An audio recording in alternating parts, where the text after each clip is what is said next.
В прошлой серии, когда мы забирали машину, вы нас все завалили вопросами и комментариями о том, что GTR не зимняя вообще машина ни разу, и не стоит на ней ездить.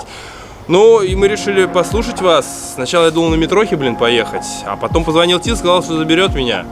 И...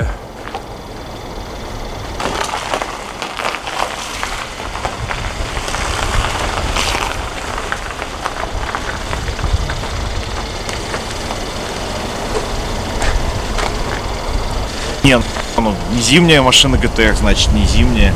Поедем так.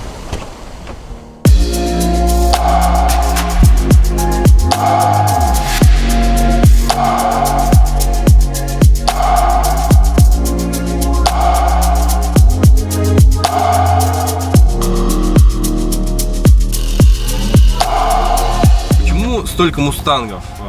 Если честно, мы не специально. Так, волею случая, как-то получается, что машины сами находят нас. Люди нам звонят, предлагают, пишут, говорят о том, что кто-то видел, кто-то слышал. Мы выходим на владельцев, связываемся с ними, и попадаются почему-то именно мустанги Fastback. Естественно, много разных машин.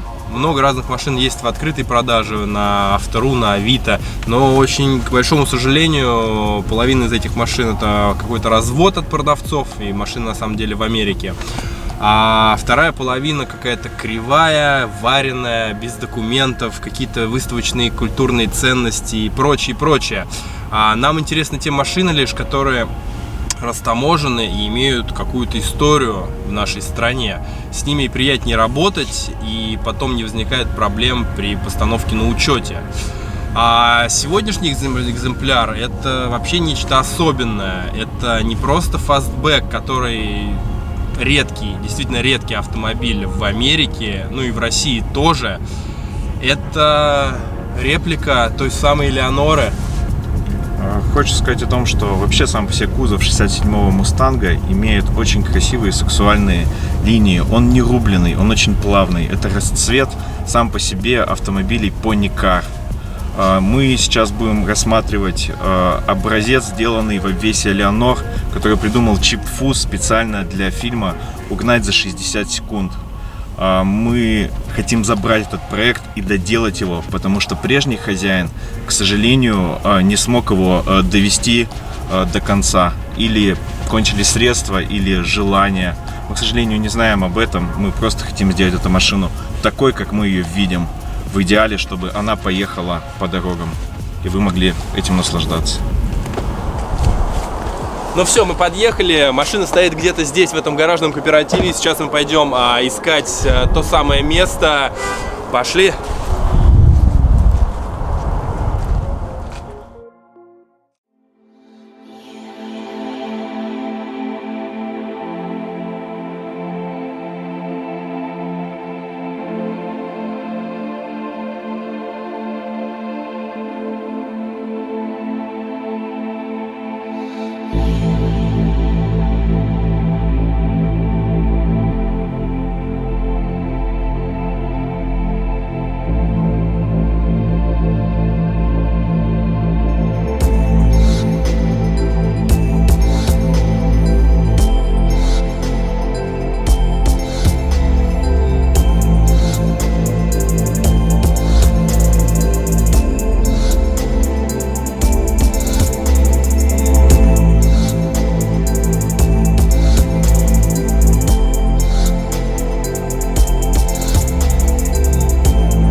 Ну вот и все, он у нас. Мы выкатили этот автомобиль из гаража, где он стоял, мы не знаем сколько лет.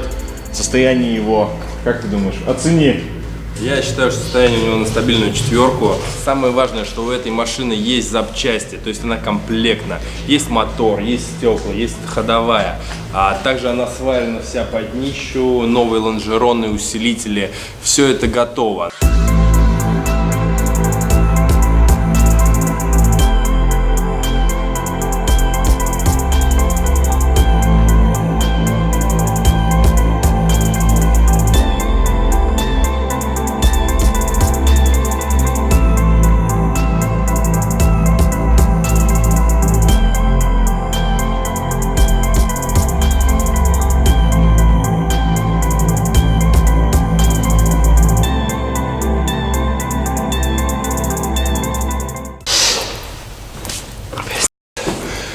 Очень тяжелая тачка.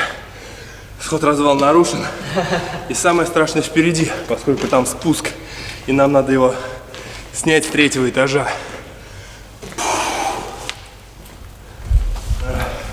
Ну, хорошо, что там не стена. Там за воротами снег.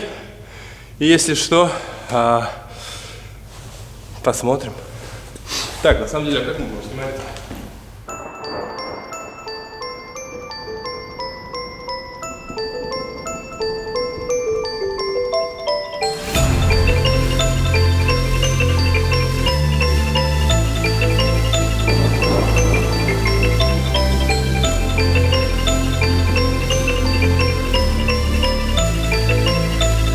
Настало мое время.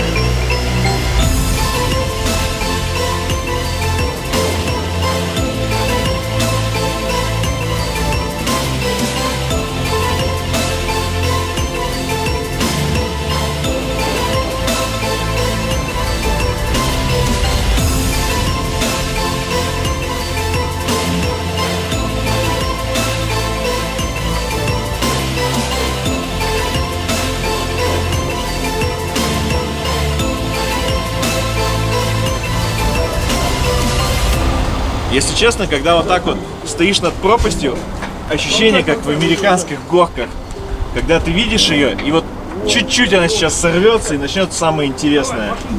Незабываемое ощущение.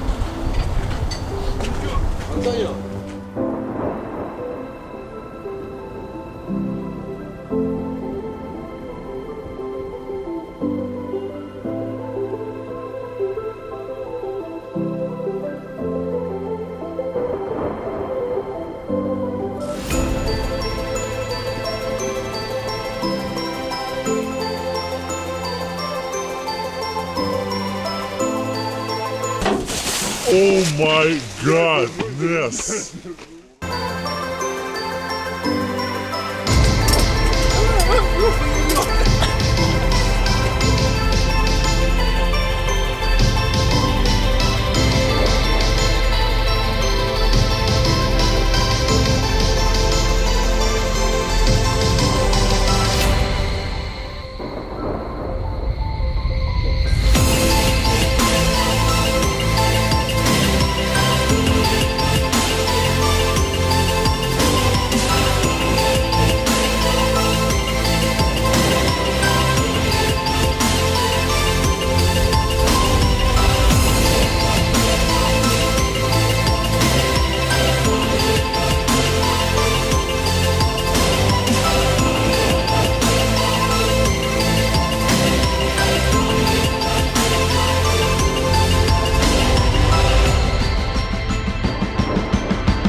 И как раз одновременно с нашей доставкой машины к нам привезли запчасти на оранжевый Charger. Тут все элементы подвески и ходовой. Очень своевременно, поскольку вы, наверное, уже заждались, когда мы начнем собирать его. И это будет в ближайшее время, поэтому выгружаем и после этого загоняем Mustang на базу.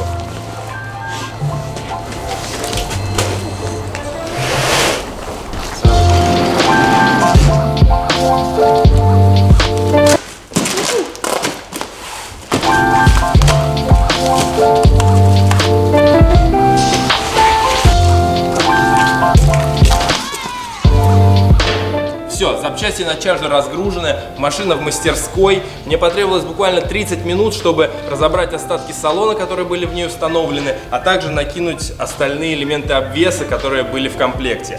Теперь можно полностью насладиться офигеннейшим видом этой машины.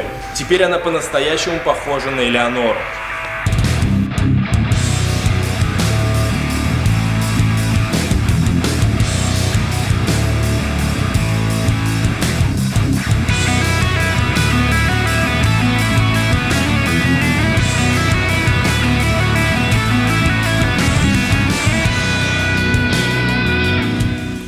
Не теряя времени, я срочно отправляю машину к нам в малярную мастерскую. У нас есть ограниченное количество времени, чтобы подготовить ее к сезону. Машина отправляется в малярку для подгонки кузовных элементов и полной окраски.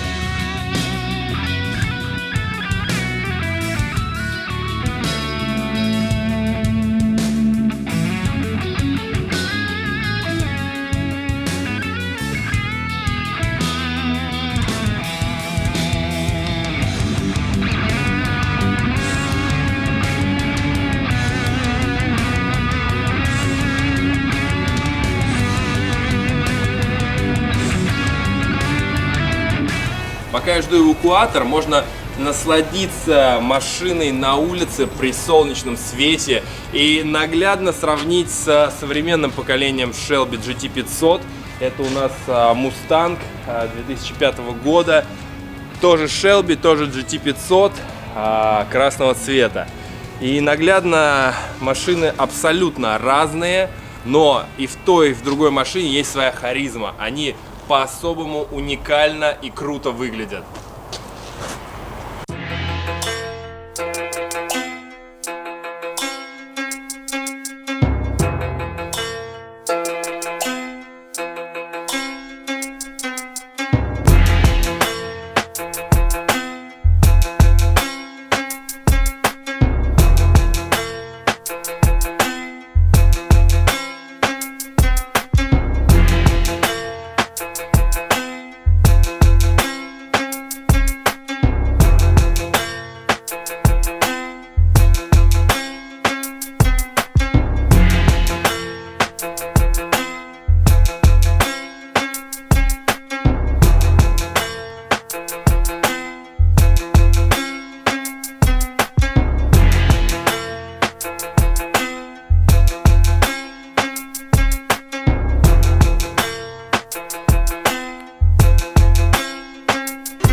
Все, машина в малярном цеху, здесь ее полностью подготовят к покраске. Объем работ предстоит колоссальный. Ну а мы быстро сейчас это все перемотаем и покажем вам процесс работы, а также результат, который получится.